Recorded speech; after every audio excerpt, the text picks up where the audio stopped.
Moi, je m'appelle David. Je suis en AG de gestion du coup à l'ULB en Master 2. Donc notre Erasmus, c'est en Master 1 en Master 2. Je suis actuellement à Aarhus, au Danemark. C'est la deuxième plus grande ville après Copenhague. Donc, voilà. Et logiquement, les dates officielles, c'est du 31 août, 30 août, 31 août, jusqu'au fin janvier. Et officieusement, c'est à peu près début septembre à fin décembre, jusqu'à quelques examens et tout, donc ça dépend, on peut faire le choix de rester. Donc voilà. Alors, par rapport aux cours, j'étais en retard de 2 semaines, donc je dois encore rattraper 2 semaines. Mais c'est surtout en termes de vie, Erasmus et tout, ouais, j'ai un mois de retard, c'était quand même les gens sur place, ils sont déjà habitués, etc. Donc non, c'était plus ça. Au niveau des cours, voilà, ça reste un Erasmus. Je sais bien, il faut le prendre au sérieux, mais bon, ça reste des cours qui ne sont pas non plus insurmontables.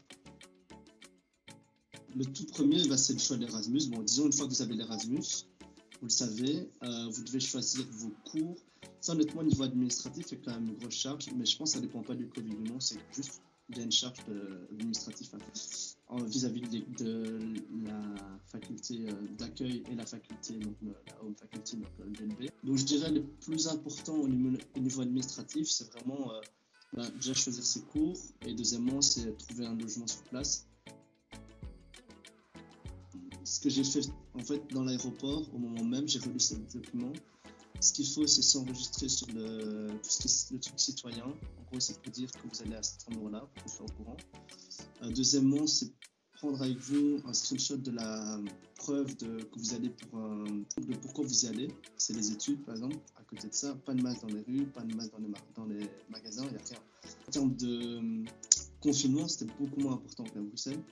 Quand je suis arrivé, il n'y avait vraiment rien. On ne parle même pas de quarantaine, il n'y avait rien.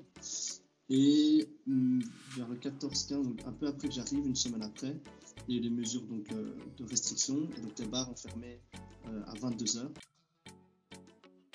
C'est genre chaque cours bien détaillé.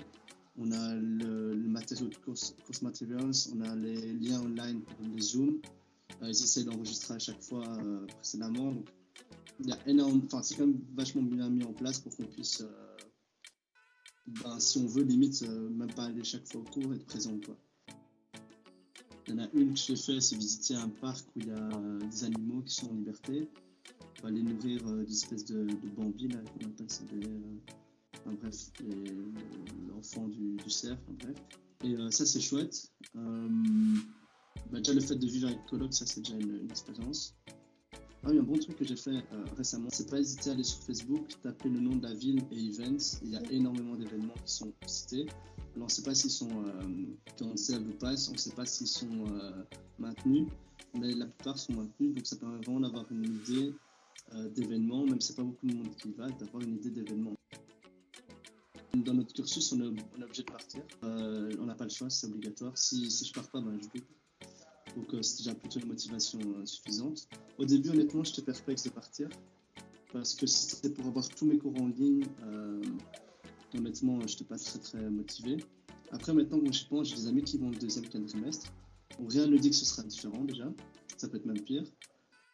Et ensuite, souvent, nous, dans notre cas, c'est qu'on a une mémoire à faire en même temps. Et je préfère quand même faire mon mémoire à l'ULB et avoir que ça, que de faire en même temps mon Erasmus